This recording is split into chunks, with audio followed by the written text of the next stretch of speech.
Salut les mélomanes. Dans cette série de vidéos, on va retracer l'histoire de la musique, de l'apparition de l'homme jusqu'à un futur proche. Étant moi-même passionné de musique, il me semble essentiel de tout d'abord connaître d'où nous vient cet art. Alors je te préviens tout de suite, cette vidéo a plus un but divertissant par la vulgarisation qu'un but d'analyse technique et poussée. Donc, cette vidéo s'adresse à tout le monde, même ta cousine avec une pépé frise depuis la story de Weshden. Plus sérieusement, Paulette, épisode 1, les débuts de la musique, c'est parti. On vient pas de la même planète. Depuis que j'ai 12 ans, je fume la Green Hornet. Sous le soleil des îles dans la ville violette. Tous ces fakes sont la recherche de clubs. J'ai de la haine à revendre et je la revendrai comme Paulette. Le commencement.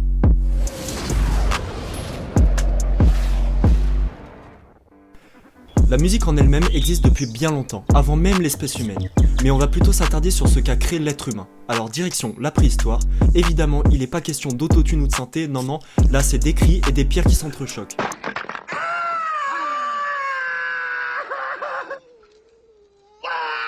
Ouais, faut bien un début à tout quoi. La musique est donc produite avec des moyens très rudimentaires. Les mains, les pieds, des pierres, du bois, et pour les plus aiguisés grâce à des instruments de chasse comme les appos ou les rhombes. Grâce à tout cela, ils ont pu créer des mélodies de psytrance ou de Frenchcore. Ah non, j'ai mal lu.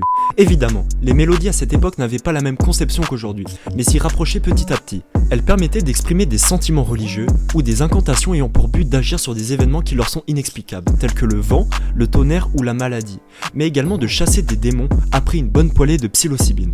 Merci mamie. Quoi? Un ocarina paléolithique? Ça voudrait dire que le complot de la Triforce permettant d'aller au nord du lac?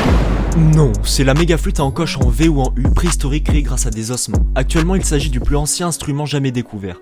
Constituée de plusieurs trous, elle leur permettait déjà de jouer des mélodies. Il me semblait nécessaire avant de passer à la suite de revoir donc les prémices de la musique, malgré un manque d'informations rendant cette période assez mystérieuse. Mais je tiens tout de même à rappeler que je ne suis pas tracéologue. Mes informations se basent sur des écrits numériques ayant seulement pour but de faire un format vidéo distrayant survolant une infime partie des découvertes actuelles. On peut maintenant faire un bond dans le temps jusqu'en moins 3500 avant Jésus-Christ pour notre deuxième chapitre, l'Antiquité.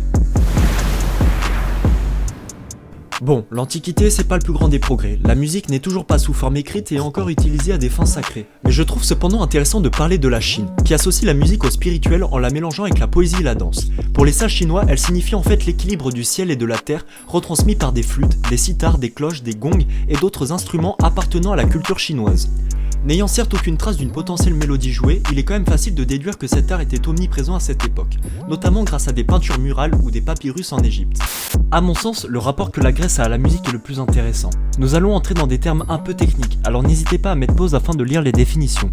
La musique était utilisée à des fins cathartiques, par les chorybantes et dans les bacchanales. La catharsis, ça correspond à une décharge des tensions physiques, émotionnelles, qui soulage et apaise momentanément. On la trouve aussi dans certaines fêtes tribales et quelques méditations religieuses pour y produire défoulement, exutoire, extase ou transe. Cette pratique a donné naissance au tarantisme. Comme son nom l'indique, lorsqu'une personne manifestait des pathologies mentales, on les attribuait à la morsure de tarentule. Mais pour que ça marche, il fallait ensuite trouver d'urgence un musicien qui jouait alors de la musique continuellement jusqu'à ce que le malade aille mieux. La musique était en fait utilisée comme traitement. Et il ne s'agissait pas de n'importe quelle musique bien sûr, car elle devait assurer aux patients pureté, santé, mais aussi désormais un caractère équilibré. Alors voilà, la vidéo touche à sa fin. Je tiens particulièrement à remercier ceux qui ont regardé jusqu'au bout et vous invite à mettre un petit pouce en l'air et vous abonner pour le soutien. Il est possible que certains de mes termes ne soient pas exacts, alors n'hésitez pas, dites-le moi, je compte m'améliorer à chaque vidéo. J'espère que Paulette épisode 1 vous a plu et à bientôt pour du nouveau contenu.